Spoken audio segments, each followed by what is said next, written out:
Hola, ¿qué tal? Bienvenidos a las lecciones magistrales de la asignatura Comunicación Oral y Escrita.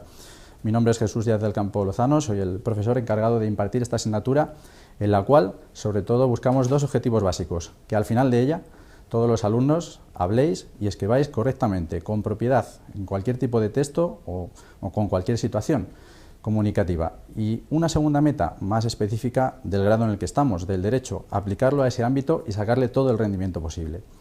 Para llegar a cumplir esa meta, al final, vamos a iniciar un camino con el tema 1, que tiene carácter introductorio, en el cual vamos a hablar de la comunicación como concepto, la comunicación como proceso, y al final nos vamos a detener de manera especial en las diferencias entre la comunicación oral y la comunicación escrita, los dos grandes bloques de la asignatura que empezamos.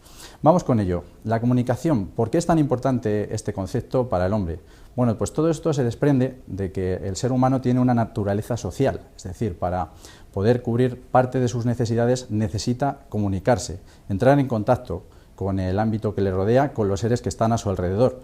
Tiene que interactuar, tiene que comunicarse y para ello utiliza un sistema de signos. En la terminología de la asignatura hablaremos de un código que lógicamente tiene que ser común para todas las partes que intervienen en el proceso comunicativo en cada caso para que ese proceso sea efectivo. ¿Cuáles son los elementos de ese proceso, del proceso de comunicación? Podemos hablar de 6 elementos principales a los cuales podríamos sumar el código del que antes hablamos. En primer lugar, el emisor, es decir, la persona o el ser de quien parte el mensaje. En este caso, en esta misma clase, el emisor sería yo, el profesor, que os estoy dirigiendo un mensaje a vosotros. Vosotros, todos los alumnos que veáis esta lección magistral, sois el receptor, es decir, el destinatario que recibe la información. Como os decía antes, es fundamental que sepa, que maneje el código que estamos manejando en esta situación. En este caso es el lenguaje que yo conozco y que vosotros conocéis. Por eso la comunicación cumple ese primer requisito para que sea efectiva. La parte fundamental, central de ese proceso es el mensaje propiamente dicho, es decir, el contenido de la comunicación, las ideas, los pensamientos que se transmiten de un ámbito a otro, del emisor al receptor. ¿Por dónde se transmite ese mensaje? Por el canal, es decir, la vía a través de la cual el emisor se sirve de ella para hacer llegar ese mensaje a sus destinatarios. También, junto a esos elementos, tenemos que hablar del contexto. El contexto es un elemento cuya definición es más vaga. ¿Por qué? Porque en él entran muchos elementos en juego. Si el receptor es una persona concreta, si el emisor también lo es, si el mensaje también hablamos de unos contenidos específicos, si el canal también es una vía muy concreta, en el contexto pues entran en juego muchas circunstancias. Y por deciros alguna cosa que os hable de la importancia del contexto, un mismo mensaje dicho por un mismo emisor y dirigido a un receptor también idéntico, pero variando totalmente el contexto, puede tener consecuencias totalmente diferentes. Aquí, por ejemplo, el contexto en el que estamos pues es el de esta asignatura, Comunicación Oral Escrita, y el de tratar de explicar este primer tema. Por último, un elemento no menos importante, la retroalimentación, lo que los ingleses o americanos llaman feedback, es decir, para que el proceso de comunicación sea completo tiene que haber una bidireccionalidad, tiene que llegar al receptor y que el receptor a su vez responda. Lo vamos a ver, si os parece, con un gráfico para que lo entendamos mejor. Este es el clásico gráfico del proceso comunicativo. Hay muchas maneras de hacerlo, de plantearlo, pero bueno, yo creo que aquí queda claro. Sobre todo lo importante son esas dos flechas que parten del emisor para el receptor y que luego vuelven. Es decir, ¿de qué se trata? Pues pensemos en una conversación. El emisor, pues una persona que está hablando a otra, le dice un mensaje y ese otro receptor contesta. En ese momento en el que contesta pasa a ser emisor, se alteran los papeles. Por eso el proceso es bidireccional. Para que haya comunicación tiene que darse todo ese círculo completo. Es un proceso, por tanto, continuo, dinámico y bidireccional. Vamos a pasar a otra cuestión, como son los tipos de comunicación. Se pueden distinguir, se pueden hacer múltiples clasificaciones. Aquí nos hemos quedado con algunas de las más importantes. La primera, la comunicación interpersonal frente a la comunicación intrapersonal.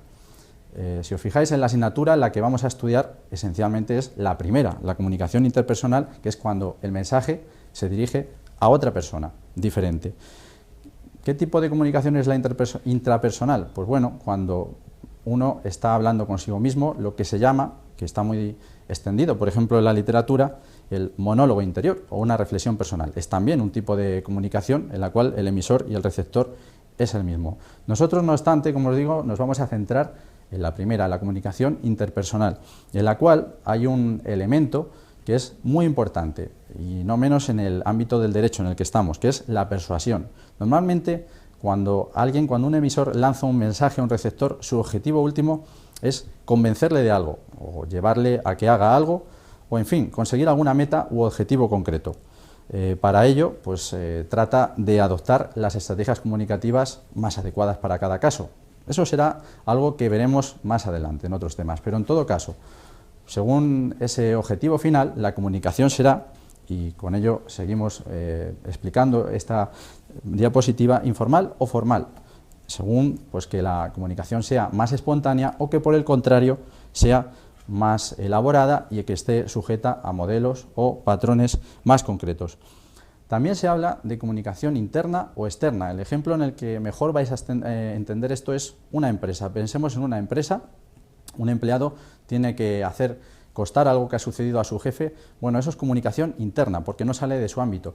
En cambio, si el empleado, pues por ejemplo, lo que quiere es lanzar una campaña publicitaria al exterior para promocionar su empresa y va a llegar al público ajeno a sus compañeros de trabajo, entonces estaremos hablando de comunicación externa.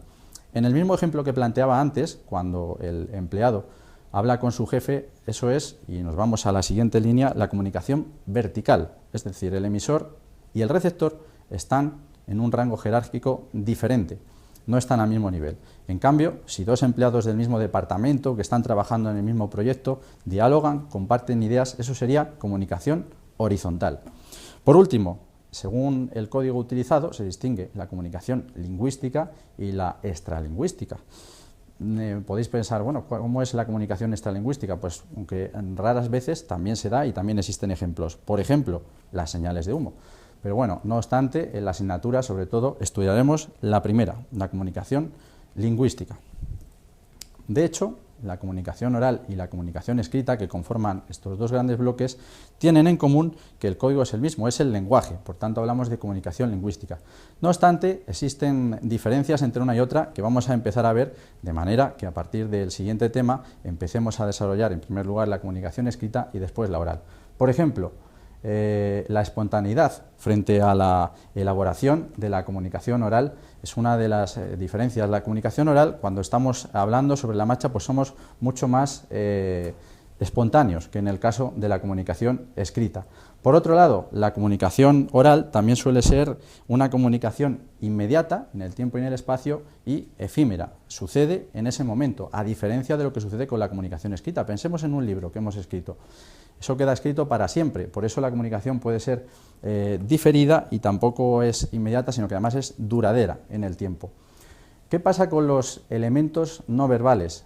Pues en la comunicación oral juegan un papel muy importante. Aquí, por ejemplo, en esta clase, pues la forma en la que yo voy vestido, los movimientos que hago, la voz, todos esos elementos más allá del propio mensaje tienen importancia. En cambio, en una comunicación escrita, en un documento escrito, únicamente nos centramos en el texto que está ahí. Del mismo modo, el contexto es mucho más importante en la comunicación oral que en el caso de la comunicación escrita, el cual, bueno, puede tener cierta importancia, pero nunca tanta como en el primer caso. Más diferencias. La interacción entre el emisor y el receptor.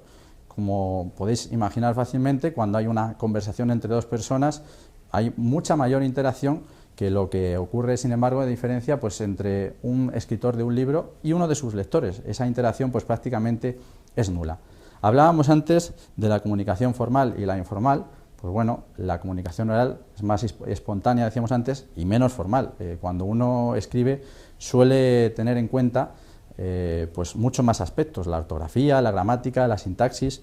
En la comunicación oral, aunque lógicamente, y no será en esta asignatura donde digamos lo contrario, hay que tender a hablar bien, pero se suelen permitir mayores licencias en forma de muletillas, de tics, como veremos al final.